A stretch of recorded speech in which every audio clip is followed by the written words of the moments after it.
Drácula, escrita por Bram Stoker, narrado por Jonathan para nuestros libros y audiolibros. Bram Stoker fue un escritor irlandés célebre por su novela de terror Drácula, una de las obras más famosas de la literatura gótica.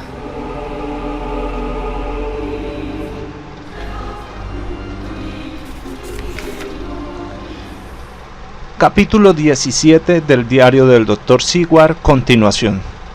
Cuando llegamos al Hotel Berkeley, Van Helsing encontró un telegrama que había llegado en su ausencia.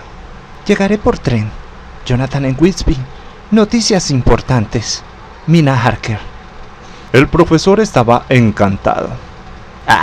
Esa maravillosa señora Mina, dijo. Una perla entre las mujeres. Va a llegar, pero no puedo quedarme a esperarla. Debe llevarla a su casa, amigo John. Debe ir a recibirla a la estación. Mándale un telegrama en camino para que esté preparada. Cuando enviamos el telegrama, el profesor tomó una taza de té. A continuación me habló de un diario de Jonathan Harker y me entregó una copia mecanografiada, así como el diario que escribió Mina Harker en Whitby. Tómelos, me dijo, y examínelos atentamente. Para cuando regrese estará usted al corriente de todos los hechos y así podremos emprender mejor nuestras investigaciones. Cuídelos, puesto que su contenido es un verdadero tesoro. Necesitará toda su fe, a pesar de la experiencia que ha tenido hoy mismo. Lo que se dice aquí. Colocó pesadamente la mano con gravedad sobre el montón de papeles al tiempo que hablaba. Puede ser el principio del fin para usted, para mí y para muchos otros. O puede significar el fin del muerto vivo, que tantas atrocidades comete en la tierra. Léalo todo, se lo ruego, con atención.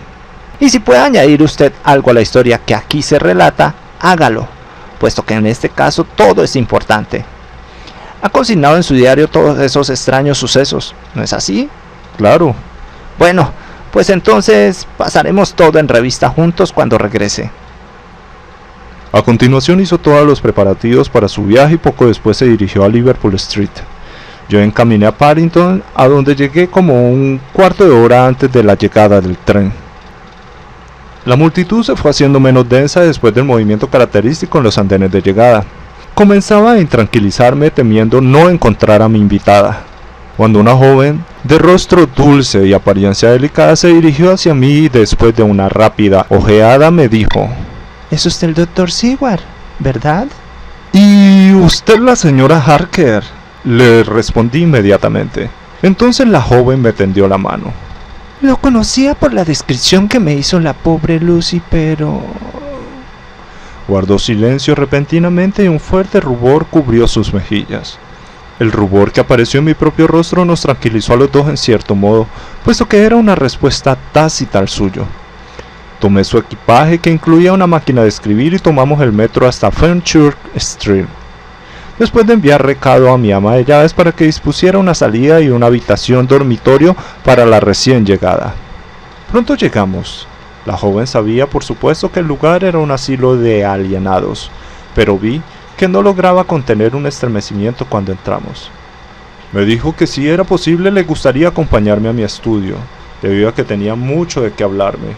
Por consiguiente estoy terminando de registrar los conocimientos en mi diario fonográfico mientras la espero.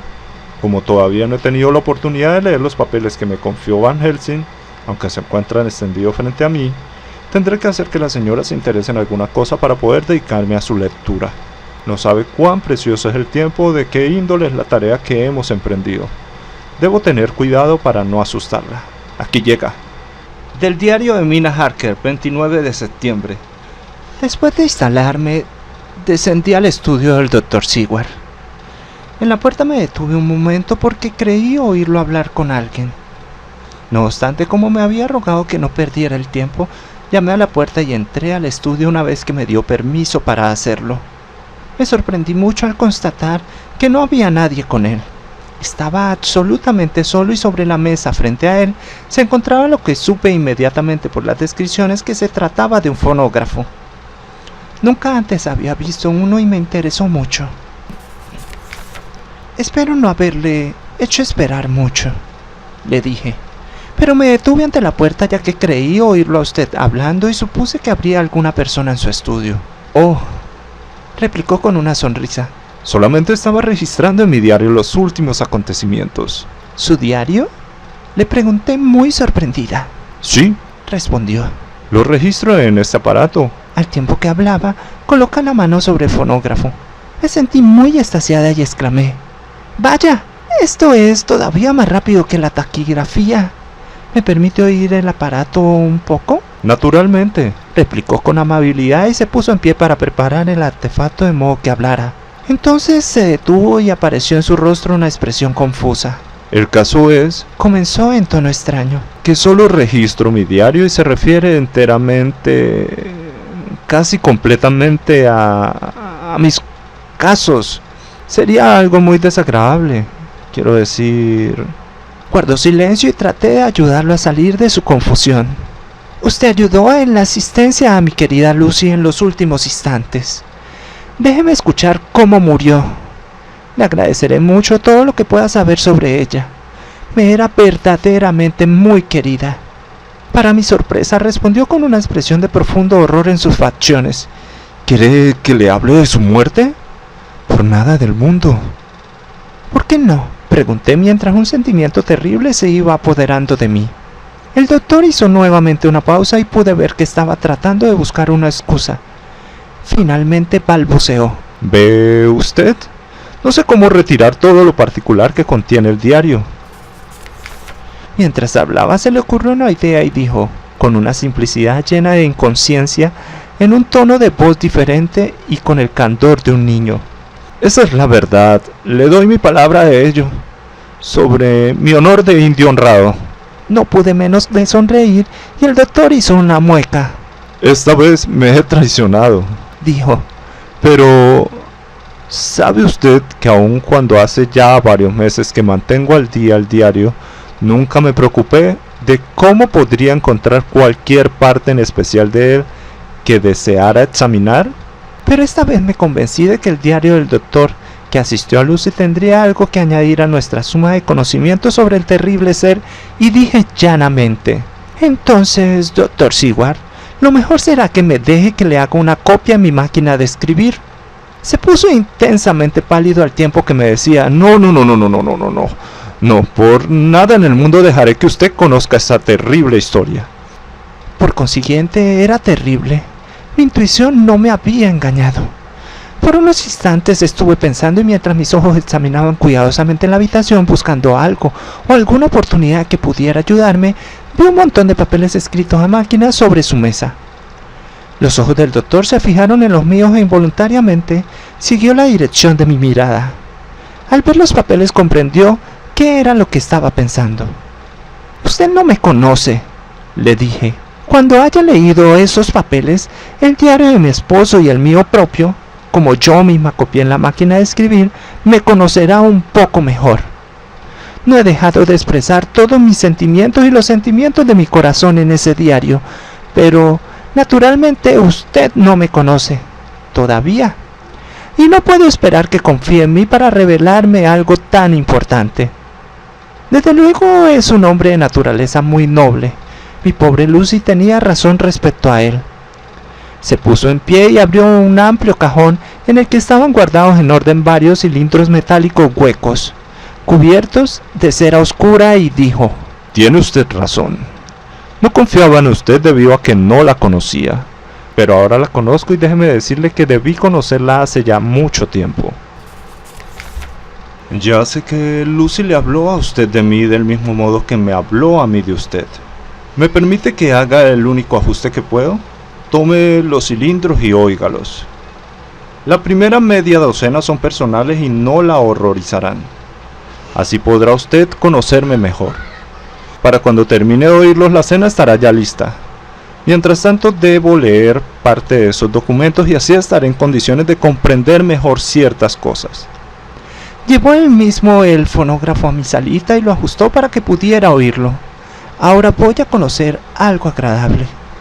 Estoy segura de ello, ya que me va a mostrar el otro lado de un verdadero amor del que solamente conozco una parte. Del diario del Dr. Seward, 29 de septiembre. Estaba tan absorto en la lectura del diario de Jonathan Harker y en el de su esposa que dejé pasar el tiempo sin pensar. La señora Harker no había descendido todavía cuando la sirvienta anunció que la cena estaba servida. Es probable que esté cansada, será mejor que retrasemos la cena una hora, le dije y volví a enfrascarme en mi lectura. Acababa de terminar la lectura del diario de la señora Harker cuando ella entró al estudio. Se veía muy bonita y dulce, pero un poco triste y sus ojos estaban un poco hinchados, signo inequívoco de que había estado llorando. Por alguna razón eso me emocionó profundamente. Unos instantes antes había tenido yo mismo ganas de llorar, Dios lo sabe, pero el alivio que las lágrimas procuran me había sido negado y entonces, al ver aquellos ojos de mirada dulce que habían estado llenos de lágrimas, me impresionó. Por consiguiente le dije, con toda la amabilidad que pude, me temo que mi diario la ha desconsolado. Oh, no estoy desconsolada, replicó, pero me han emocionado más de lo que puedo decir sus lamentaciones. Es una máquina maravillosa, pero cruelmente verdadera. Me hizo escuchar en el tono exacto las angustias de su corazón. Era como un alma que se dirige a Dios Todopoderoso. Nadie debe volver a escribir nunca eso. He tratado de serle útil.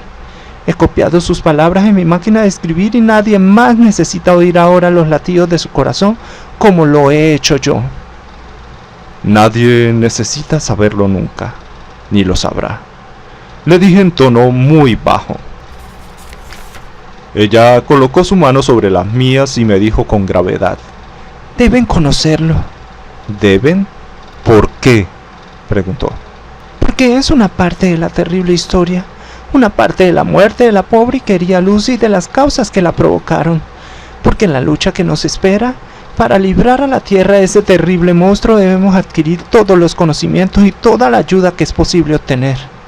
Creo que los cilindros que me confió contienen más de lo que usted deseaba que yo conociera, pero he visto que en ese registro hay muchos indicios para la solución de este negro misterio. ¿No va a dejarme usted que le ayude? Conozco todo hasta cierto punto y comprendo ya, aunque su diario me condujo solo hasta el 7 de septiembre, cómo estaba siendo acosada la pobre Lucy y cómo se habían desarrollado su terrible destino.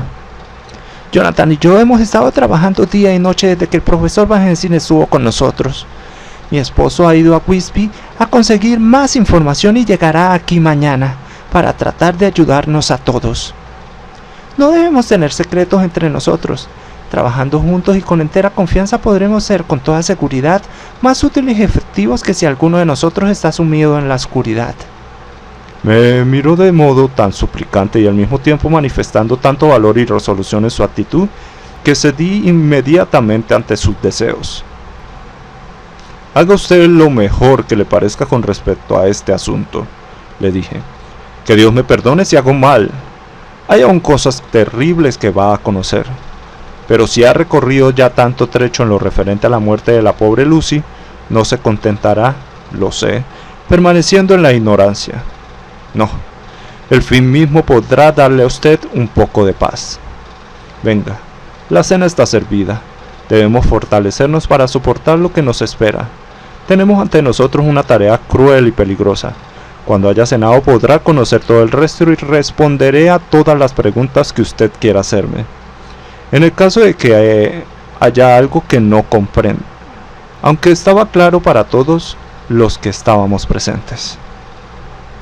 Del diario de Mina Harker, 29 de septiembre. Después de cenar acompañé al Dr. Seward a su estudio. Llevó el fonógrafo de mi salita y yo tomé mi máquina de escribir. Hizo que me instalara en un asiento cómodo y colocó el fonógrafo de tal modo que pudiera manejarlo sin necesidad de levantarme y me mostró cómo detenerlo en el caso de que deseara hacer una pausa. Entonces, muy preocupado, tomó asiento de espaldas a mí para que me sintiera con mayor libertad y comenzó a leer. Yo me coloqué en los oídos el casco y escuché. Cuando conocí la terrible historia de la muerte de Lucy y de todo lo que siguió, permanecí reclinada en mi asiento como paralizada, absolutamente sin fuerzas. Afortunadamente no soy dada a desmayarme. En cuanto el Dr. Seward me vio, se puso en pie de un salto con expresión horrorizada y apresurándose a sacar de una alacena una botella, me dio una copita de brandy que en unos minutos me devolvió las fuerzas.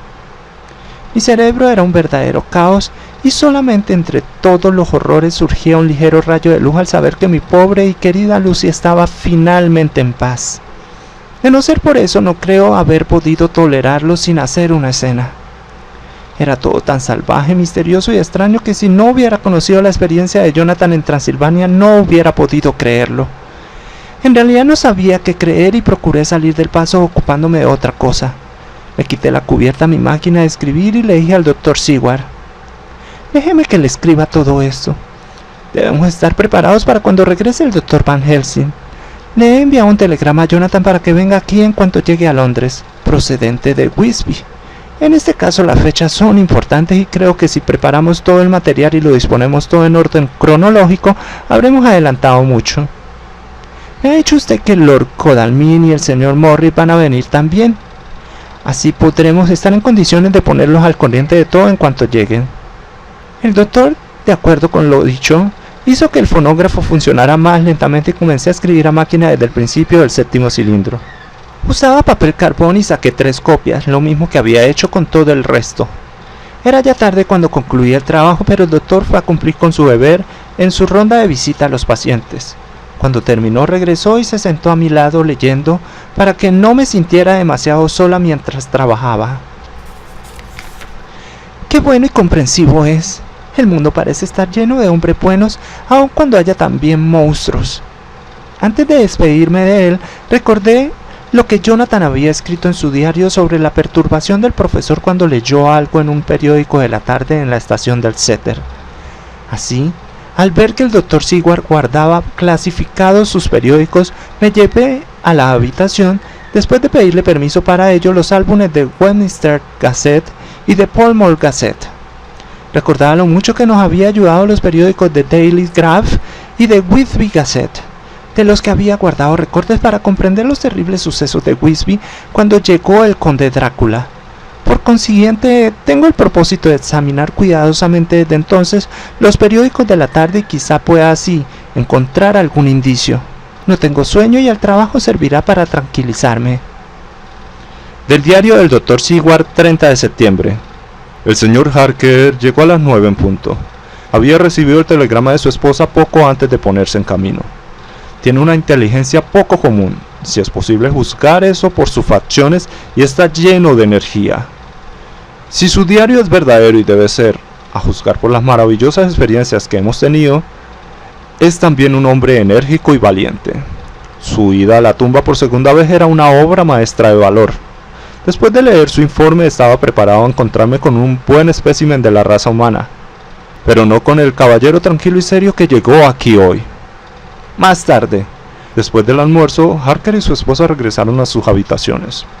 Y al pasar hace un rato junto a su puerta oí el ruido que producía su máquina de escribir. Trabaja mucho. La señora Harker me dijo que estaban poniendo en orden cronológico todas las pruebas que poseían. Harker había recibido las cartas entre la consigna de las cajas en Wisby y los mozos de cuerda que se ocuparon de ellos en Londres. Ahora está leyendo la copia mecanografiada por su esposa de mi diario. Me pregunto qué conclusiones sacarán. Aquí está.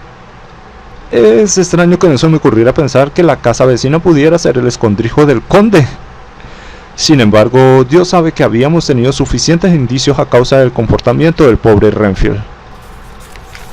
El montón de cartas relativas a la adquisición de la casa se encontraba con las copias mecanografiadas. Si lo hubiéramos sabido antes, hubiéramos podido salvarle la vida a la pobre Lucy. ¡Basta! Esos pensamientos conducen a la locura. Harker ha regresado a sus habitaciones y está otra vez poniendo en orden el material que posee. Dice que para la hora de la cena estarán en condiciones de presentar una narración que tenga una relación absoluta entre todos los hechos. Piensa que, mientras tanto, debo ir a ver a Renfield, puesto que hasta estos momentos ha sido una especie de guía sobre las entradas y salidas del conde. Me es difícil verlo todavía, pero cuando examine las fechas, supongo que veré claramente la relación existente. Qué bueno que la señora Harker mecanografió el contenido de mis cilindros. Nunca hubiéramos podido encontrar las fechas de otro modo. Encontré a Renfield sentado plácidamente en su habitación y sonriendo como un bendito. En ese momento parecía tan cuerdo como cualquier otra persona de las que conozco. Me senté a su lado y hablé con él de infinidad de temas que él desarrolló de una manera absolutamente natural. Entonces, por su propia voluntad, me habló de regresar a su casa, un tema que nunca había tocado, que yo sepa, durante su estancia en el asilo. En efecto, me habló confiado de que podría ser dado de alta inmediatamente. Creo que de no haber conversado antes con Harker y haber leído las cartas y las fechas de sus ataques, me hubiera sentido dispuesto a firmar su salida al cabo de un corto tiempo de observación. Tal y como están las cosas, sospecho de todo. Todos esos ataques estaban ligados en cierto modo a la presencia del conde en las cercanías. ¿Qué significa entonces aquella satisfacción absoluta? ¿Quiere decir que sus instintos están satisfechos a causa del convencimiento del triunfo final del vampiro? Es el mismo zoófago y en sus terribles furias, al exterior de la puerta de la capilla de la casa, habla siempre del amo. Todo esto parece ser una confirmación de nuestra idea.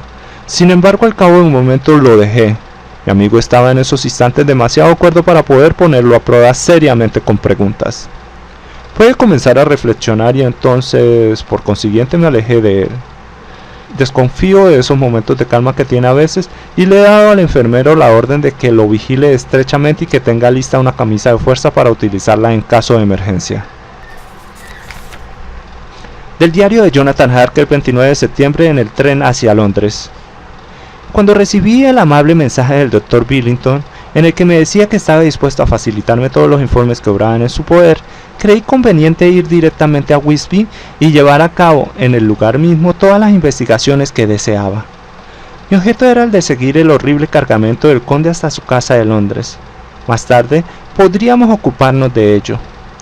El hijo de Billington, un joven muy agradable, fue a la estación a recibirme y me condujo a casa de su padre, en donde habían decidido que debería pasar la noche. Eran hospitalarios con la hospitalidad propia de Yorkshire, dando todo a los invitados y dejándolos en entera libertad para que hicieran lo que deseaban. Sabían que tenía mucho que hacer y que mi estancia iba a ser muy corta. El señor Billington tenía preparados en su oficina todos los documentos relativos a la consignación de las cajas. Me llegó una fuerte impresión al volver a ver una de las cartas que había visto sobre la mesa del conde, antes de tener conocimiento de sus planes diabólicos. Todo había sido pensado cuidadosamente y ejecutado sistemáticamente y con precisión. Parecía haber estado preparado para vencer cualquier obstáculo que pudiera surgir por accidente para impedir que se llevaran a cabo sus intenciones. No había dejado nada a la casualidad y la absoluta exactitud con la que sus instrucciones fueron seguidas era simplemente un resultado lógico de su cuidado. Vi la factura y tomé nota de ella. 50 cajas de tierra común para fines experimentales. También la copia de la carta dirigida a Carter Patterson y su respuesta. Saqué copia de las dos. Esa era toda la información que podía facilitarme el señor Billington, de modo que me dirigí al puerto a ver a los guardacostas, a los oficiales de las aduanas y al comandante del puerto. Todos ellos tenían algo que decir sobre la entrada extraña del barco, que ya comenzaba a tener su lugar en las tradiciones locales, pero no pudieron añadir nada a la simple descripción: 50 cajas de tierra común. A continuación fui a ver al jefe de estación, que me puso amablemente en contacto con los hombres que habían recibido en realidad las cajas. Su descripción coincidía con las listas y no tuvieron nada que añadir, excepto que las cajas eran extraordinariamente pesadas y que su embarque había sido un trabajo muy duro. Uno de ellos dijo que era una pena que no hubiera habido algún caballero presente, como usted, señor, para recompensar en cierto modo sus esfuerzos con una propina en metálico. Otro expresó lo mismo, diciendo que el esfuerzo hecho les había producido una sed tan grande que todavía no habían logrado calmarla del todo. No es necesario añadir que antes de dejarlos me encargué de que no volvieran a tener que hacer ningún reproche al respecto. 30 de septiembre. El jefe de estación tuvo la amabilidad de darme unas líneas escritas para su colega de King Cross, de manera que cuando llegue allá por la mañana pueda hacerle preguntas sobre la llegada de las cajas. Él también me puso inmediatamente en contacto con los empleados apropiados y vi que sus explicaciones coincidían con la factura original. Las oportunidades de tener una sed anormal habían sido pocas en este último caso, sin embargo habían sido aprovechadas generosamente y me vi obligado a ocuparme del resultado de un modo ex post facto. De allí me dirigí a las oficinas centrales de Carter Patterson. donde fui recibido con la mayor cortesía. Examinaron la transacción en su diario y sus archivos de correspondencia y telefonearon inmediatamente a sus oficinas en King's Cross para obtener más detalles. Afortunadamente los hombres que se encargaron del acarreo estaban esperando trabajo y el funcionario los envió inmediatamente, mandando asimismo con uno de ellos el certificado de tránsito y todos los documentos relativos a la entrega de las cajas de Carfax. Naturalmente descubrí que el duplicado correspondía exactamente. Los portadores estaban en condiciones de completar la parqueada de los documentos con unos cuantos detalles. Pronto supe que esos detalles estaban relacionados con lo sucio del trabajo y con la terrible sed que les produjo a los trabajadores. Al ofrecerles la oportunidad más tarde para que la calmaran, uno de los hombres hizo notar: Esa casa, señor, es la más abandonada que he visto en toda mi vida. Caramba, parece hace ya un siglo que nadie la ha tocado. Había una capa tan gruesa de polvo que hubiéramos podido dormir en el suelo sin lastimarnos los riñones y tan en desorden que parecía el antiguo templo de Jerusalén. Pero la vieja capilla fue el colmo de todo. Mis compañeros y yo pensábamos que nunca saldríamos de esa casa bastante pronto. ¡Cielo santo! Por nada del mundo me quedaría allí un solo instante después de anochecer. Puesto que yo había estado en la casa, no tuve inconveniente en creerlo. Pero si hubiera sabido lo que yo, es seguro que habría empleado palabras más duras. Hay algo de lo que estoy satisfecho, sin embargo, que todas las cajas que llegaron a Wisby de Banar en el Demetrio estaban depositadas en la vieja capilla de Carfax. Debía haber allí 50 o menos que hubieran retirado ya alguna, como lo temía, basándome en el diario del Dr. Seward. Tengo que tratar de entrevistarme con el portador que se llevaba las cajas de Carfax cuando Renfield los atacó. Siguiendo esa pista es posible que lleguemos a saber muchas cosas importantes. Más tarde, Mina y yo hemos trabajado durante todo el día y hemos puesto en orden todos los papeles. Del diario de Mina Harker, 30 de septiembre. Estoy tan contenta que me es difícil contenerme. Supongo que se trata de la reacción natural después del horrible temor que tenía, de que ese terrible asunto y la reapertura de sus antiguas heridas podrían actuar en detrimento de Jonathan. Lo vi salir hacia Wisby con un rostro tan animado como era posible, pero me sentía enferma de aprensión. Sin embargo, el esfuerzo le había sentado bien. Nunca había estado tan resuelto, fuerte y con tanta energía volcánica como ahora. Es exacto lo que me dijo el excelente profesor Van Helsing. Es verdaderamente resistente y mejora bajo tensiones que matarían a una persona de naturaleza más débil. Ha regresado lleno de vida, de esperanza y de determinación. Lo hemos ordenado todo para esta noche. Me siento muy emocionada. Supongo que es preciso tener lástima de alguien que es tan perseguido como el conde. Solamente que esa cosa no es humana. No es ni siquiera una bestia. Leer el relato del Dr. Seward sobre la muerte de la pobre Lucy y todo lo que siguió es suficiente para ahogar todos los sentimientos de conmiseración. Más tarde, Lord Godalming y el señor Morris llegaron más temprano de lo que esperábamos. El Dr. Seward había salido a arreglar unos asuntos y se había hecho acompañar por Jonathan, por consiguiente tuve que recibirlo yo. Fue para mí algo muy desagradable debido a que me recordó todas las esperanzas de la pobre Lucy, de hacía solamente unos meses. Naturalmente habían oído a Lucy hablar de mí y parecía que el Dr. Van Helsing había estado también haciéndome propaganda, como lo expresó el señor Morris. Pobres amigos, ninguno de ellos sabe que estoy al corriente de todas las proposiciones que le hicieron a Lucy. No sabían exactamente qué decir o hacer, ya que ignoraban hasta qué punto estaba yo al corriente de todo. Por consiguiente tuvieron que hablar de trivialidades. Sin embargo, reflexioné profundamente y llegué a la conclusión de que lo mejor que podía hacer era ponerlos al corriente de todo. Sabía por el diario del Dr. Seward que habían asistido a la muerte de la pobre Lucy, a la muerte verdadera, y que no debía tener miedo de revelar un secreto antes de tiempo.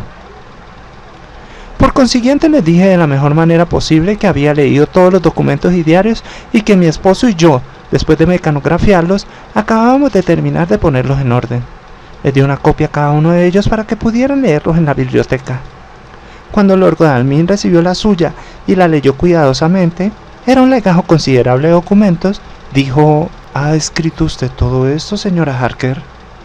Asentí y él agregó: No comprendo muy bien el fin de todo esto, pero son todos ustedes tan buenos y amables y han estado trabajando de manera tan enérgica y honrada que lo único que puedo hacer es aceptar todas sus ideas a ciegas y tratar de ayudarlos. Ya he recibido una lesión al tener que aceptar hechos que son suficientes para hacer que un hombre se sienta triste hasta los últimos momentos de su vida. Además, sé que usted amaba a mi pobre Lucy. Al llegar a este punto se volvió y se cubrió el rostro con las manos. Alcancé a percibir el llanto en el tono de su voz. El señor Morris, con delicadeza instintiva, le puso una mano en el hombro durante un momento y luego salió lentamente de la habitación. Supongo que hay algo en la naturaleza de una mujer que hace que un hombre se sienta libre para desplomarse frente a ella y expresar sus sentimientos emotivos o de ternura sin creer que sean humillantes para su virilidad. Porque cuando Lord Godalming se vio solo conmigo se sentó en el diván y dio rienda suelta al llanto sincera y abiertamente. Me senté a su lado y le tomé la mano. Espero que no haya pensado que fuera un atrevimiento mío y que si piensa en ello después nunca se le ocurrirá nada semejante. Lo estoy denigrando un poco, sé que nunca lo hará. Es demasiado caballeresco para eso. Comprendí que su corazón estaba destrozado y le dije: quería a Lucy y sé lo que ella representaba para usted y lo que era usted para ella. Éramos como hermanas y ahora que ella se ha ido, ¿no va a permitirme que sea como una hermana para usted en medio de su dolor? Sé la tristeza que lo ha embargado, aunque no puedo medir exactamente su profundidad. Si la simpatía y la comprensión pueden ayudarlo a usted en su aflicción, ¿no me permite que le ayude? ¿Por amor a Lucy? En un instante el pobre hombre se encontró abrumado por el dolor. Me pareció que todo lo que había tenido que sufrir en silencio hasta entonces brotaba de golpe.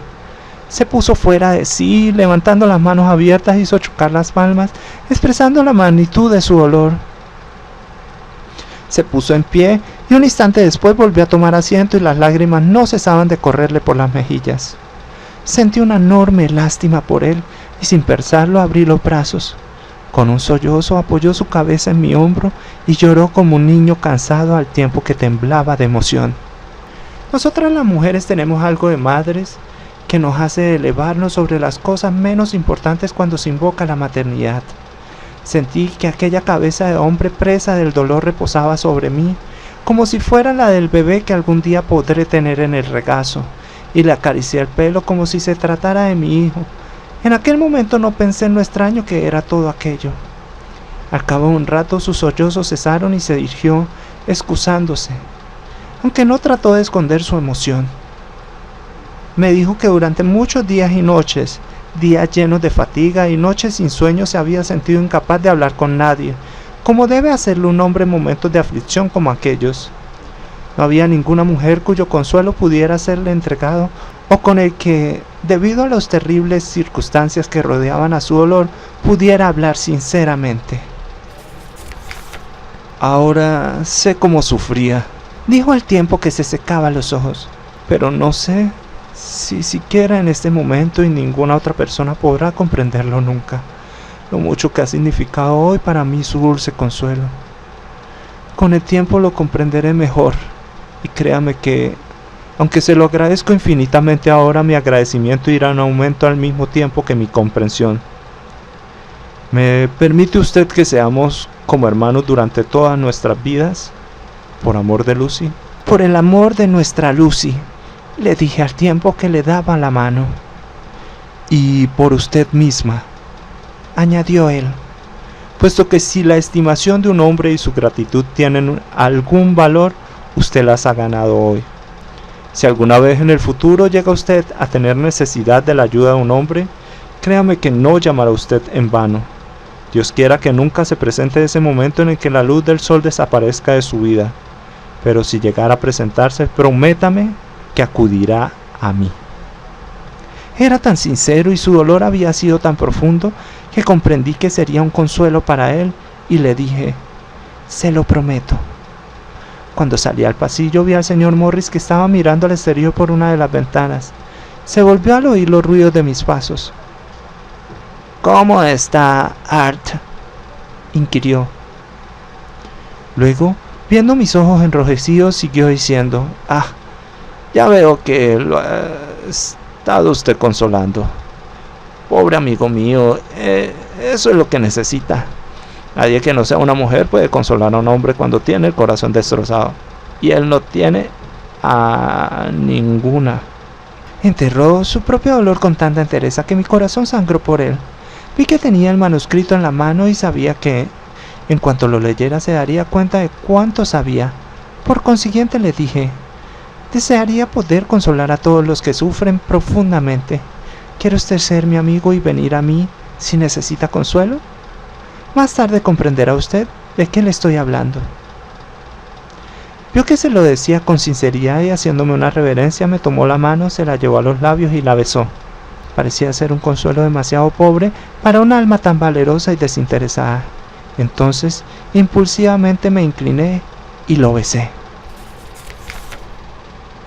Sus ojos se llenaron de lágrimas y se le hizo un nudo en la garganta. Luego dijo en tono tranquilo: «Pequeña, nunca olvidará usted esa bondad sincera en toda su vida».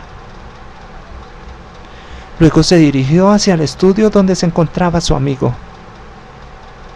«Pequeña», la misma palabra con que se había referido a Lucy, pero demostró ser un amigo. Fin del capítulo 17 del diario del Dr. Seward, continuación de Drácula, escrito por Abraham Stoker, narrado por Jonathan para nuestros libros y audiolibros. Si les gustó este audiolibro, pulsen me gusta, compártanlo en todas sus redes sociales y dejen sus comentarios. Toda la información de las redes sociales, correo electrónico y página oficial lo encuentran en la descripción. Pueden encontrar otros audiolibros en el canal de YouTube de nuestros libros y audiolibros. Recuerda suscribirte y si quieres una alerta cada vez que subimos un nuevo video, pulsa la campana adicionalmente. Me gustaría saber qué otros libros quieres escuchar. Cuídense mucho y gracias por escucharnos.